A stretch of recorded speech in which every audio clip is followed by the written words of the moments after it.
मैं डॉक्टर सचिन शुक्ला और आज हम यहाँ पे पाइथागोरस प्रमेय के बारे में जानेंगे, उसका सत्यापन और उससे संबंधित सवालों के विषय में जानेंगे। ये आप देख सकते हैं कि यहाँ पे एक दीवार है और दीवार पे एक सीढ़ी लगा के एक व्यक्ति ऊपर चढ़ रहा है। और तो ये जो इसका कहलाएगा, दीवार से इस सीढ़ी तक के नीचे तक की दूरी जो कहलाएगी, ये कहलाएगी इसकी आधार। और जहाँ तक ये सीढ़ी ऊपर जा रही है, दीवार से लग रही है, उसका कहलाएगा लंब।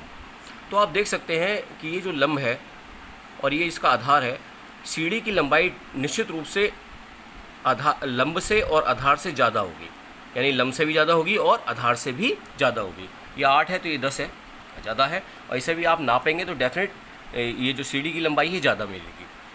तो अब यहाँ पे क्या कहते हैं, ये जो सीधी दीवार खड़ी हुई है, ये आधार से कितने डिग्री का कोण बना रही है? 90 डिग्री का। तो 90 डिग्री का कोण जो बनना है, उसके ठीक सामने वाली जो सीढ़ी लगी हुई है, ये भुजा के रूप में अगर इसे माने तो इसे क्या कहेंगे? कर्ण कहेंगे।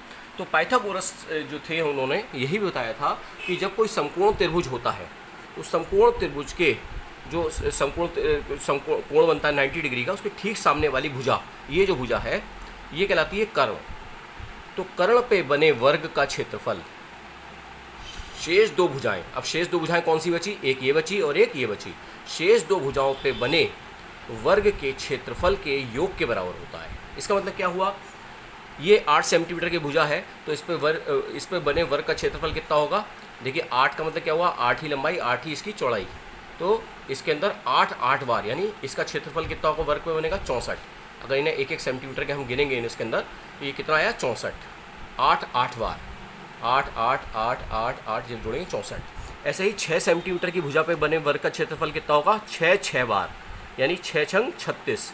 ये 36 खाने हैं और ये कितने खाने हैं? नीचे आकर देख सकते हैं, ये कितने खाने हैं? 64 और 36 कितने हुए? 100।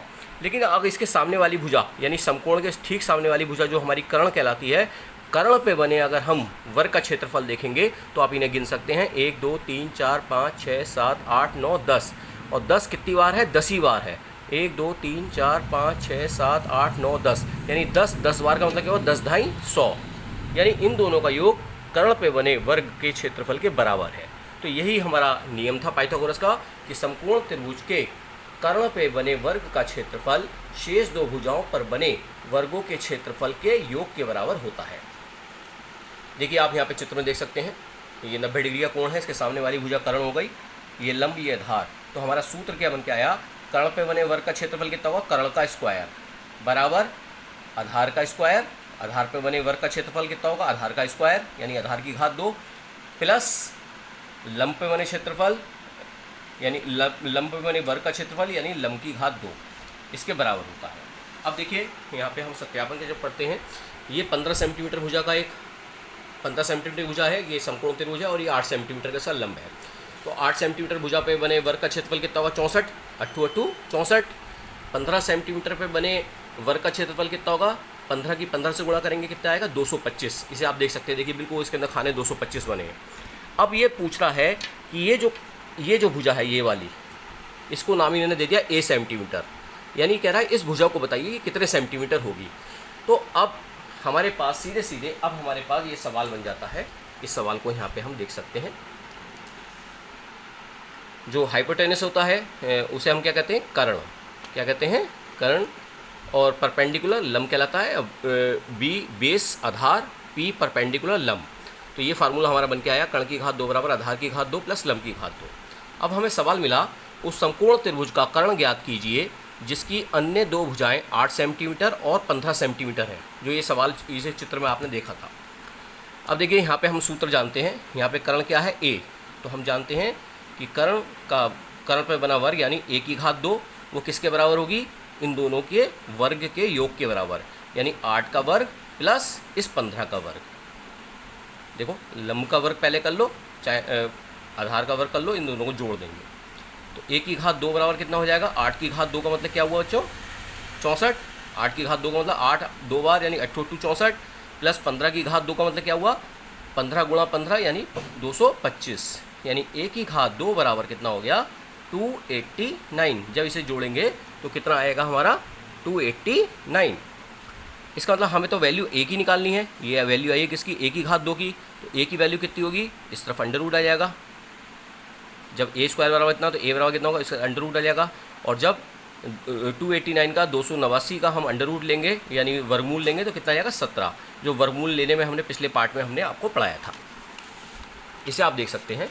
इस सवाल में अंतर क्या है, यहाँ पे भुजा दे रखी थी ए, अब इस रूप में दे रखा है आपको ए बी सी। तो यहाँ पे आप क्या कहें, यहाँ पे सीधे सीधा फार्मूला क्या बना सकते हैं, इस भुजा को क्या कहेंगे, यहाँ पे दे रखा था ए, यहाँ पे क्या दे रखा ए सी, तो आप इसे कह सकते हैं कर्ण का स्क्वायर यानी ए सी का स्क्वायर किसके बराबर होगा, इसके और इसके वर्ग के योग के बराबर, यानी ए बी भुजा का वर्ग प्लस बी सी भुजा का वर्ग। तो इस रूप में भी लिख सकते हैं इसे हम।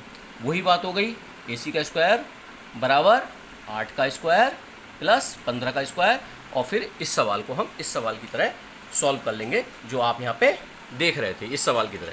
अब ये सवाल बिल्कुल सेम ऐसे ही बन गया। तो इस फॉर्म में भी दे सकते हैं वो सवाल को और इस फॉर्म में भी लिख सकते हैं, तो आपको कोई चिंतित होने की बात नहीं है। अब देखिए यहाँ पे एक सवाल आता है कि समकोण त्रिभुज ए बी सी में कोण बी बराबर 90 डिग्री, ये 90 डिग्री है, ए बी बराबर 6 सेंटीमीटर, ए सी बराबर 10 सेंटीमीटर, बी सी की माप बताओ, बी सी पूछ रहा है। अब देखिए कर्ण का है, कर्ण तो ये है सामने वाला 90 डिग्री के सामने वाली भुजा कर्ण है, तो हमारा फार्मूला क्या बन गया, कर्ण का स्क्वायर बराबर लंब का स्क्वायर प्लस आधार का स्क्वायर। आधार कितना है, बी सी, सी भी कह लो चाहे बी सी कह लो, बी सी का स्क्वायर। अब देखिए जिसे हम सॉल्व करते हैं उसको बाईं तरफ रखते हैं, तो बराबर से इधर कहलाता दाईं तरफ और बराबर से इधर बाईं तरफ। पूरे तराजू को पलट दो, पूरे तराजू को पलटने का मतलब क्या है कि जो बराबर के इधर लिखा था उसको इधर लिख दो, और जो बराबर के इधर लिखा हुआ था इसको पलट के इधर लिख दो, तो कोई फ़र्क नहीं पड़ता है चिन्हों पर।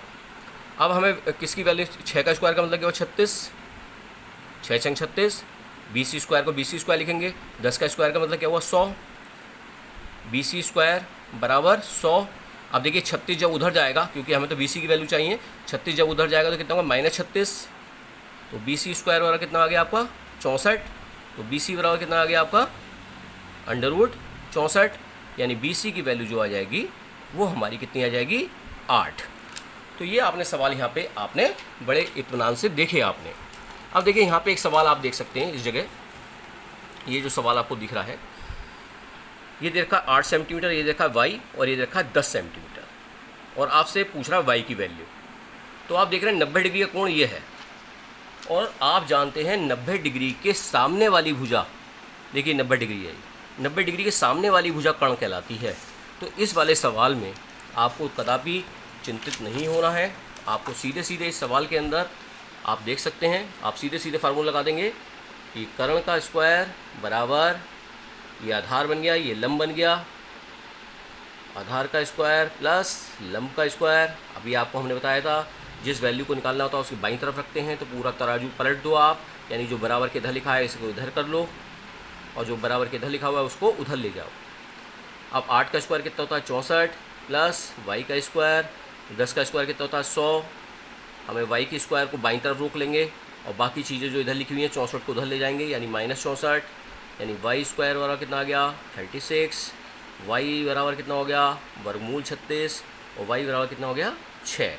और इस प्रकार से हम ये जो पाइथागोरस प्रमेय हैं इसको हमने जाना, और इसके अंदर हमने बहुत अच्छी तरह से जान लिया कि हाइपोटेनस का स्क्वायर किसके बराबर होता है, बेस का स्क्वायर प्लस परपेंडिकुलर का स्क्वायर, यानी कर्ण का स्क्वायर बराबर आधार का स्क्वायर प्लस लंब का स्क्वायर। और इस प्रकार से इन सवालों पे समझ बनाकर हम जो आपको सवाल होमवर्क में दिए जा रहे हैं असाइनमेंट में, सभी बच्चों को करना है। धन्यवाद।